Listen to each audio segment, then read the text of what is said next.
بسم اللہ الرحمن الرحیم۔ السلام علیکم ورحمۃ اللہ وبرکاتہ۔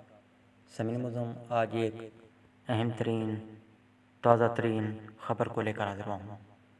یہ جو بریکنگ نیوز آپ کے گوش گزار کر رہا ہوں، یہ ایک تازہ ترین یوں سمجھ لیں مہکتی ہوئی خوشخبری ہے۔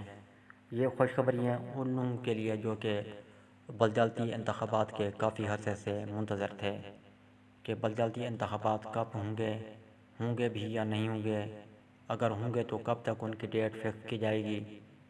سامعین معظم، آج جو ہے نا میں آپ کو بتلا دوں کہ صوبہ پنجاب میں پہلے مرحلے میں بلدیاتی انتخابات کی تاریخ کا اعلان کر دیا گیا ہے۔ الیکشن کمیشن نے کہا ہے کہ بلدیاتی انتخابات پہلے مرحلے میں 29 مئی کو ہوں گے۔ سامعین معظم، اگر جنوبی پنجاب کی میں بات کروں تو آپ بخوبی جانتے ہیں کہ جنوبی پنجاب میں جب بھی ووٹ ہوتے ہیں، جب بھی الیکشن ہوتے ہیں تو ایک گہما گہمی ہوتی ہے بڑی، یوں سمجھ لیں کہ ایک جنگ و جدل سا ماحول بن جاتا ہے۔ بعض بار تو لوگ اپنے امیدوار کو جتلانے کے لیے جو ان کے ووٹر سپورٹر ہوتے ہیں سر دھڑ کی بازی تک لگا دیتے ہیں۔ اب جو ہے نا اعلان کر دیا گیا ہے بلدیاتی انتخابات کا۔ پہلے مرحلے میں جو انتخابات ہوں گے 29 مئی کو، وہ میں آپ کو بتلا دیتا ہوں۔ ان اضلاع کے نام جن اضلاع میں 29 مئی کو انتخابات ہوں گے، 29 مئی سے یعنی کہ انتخابات شروع ہوں گے۔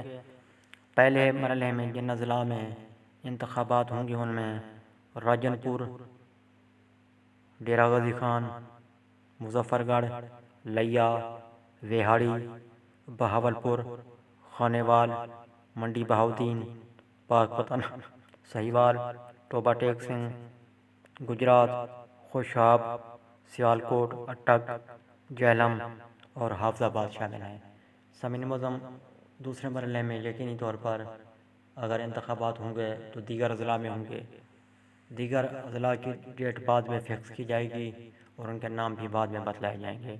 جو ہی دیگر اضلاع کے ناموں کا اعلان ہوتا ہے، تاریخ فکس کی جاتی ہے، تو پھر میں آپ کو باقی دیگر اضلاع کے نام بھی بتلاؤں گا اور ساتھ ڈیٹ بھی بتلاؤں گا کہ کس تاریخ کو الیکشن کمیشن نے کہا ہے کہ انتخابات ہوں گے۔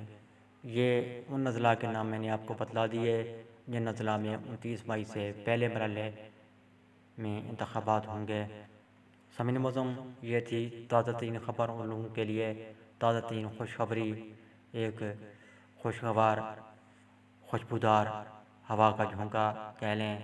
اب ان اضلاع کے جو ہے نا امیدواران اور ان کے ووٹران سپورٹران یقینی طور پر بڑے خوش ہوں گے، خوشیاں منا رہے ہوں گے، اور مٹھائی بھی یقینی طور پر کچھ اضلاع میں بانٹی جا رہی ہوں گی۔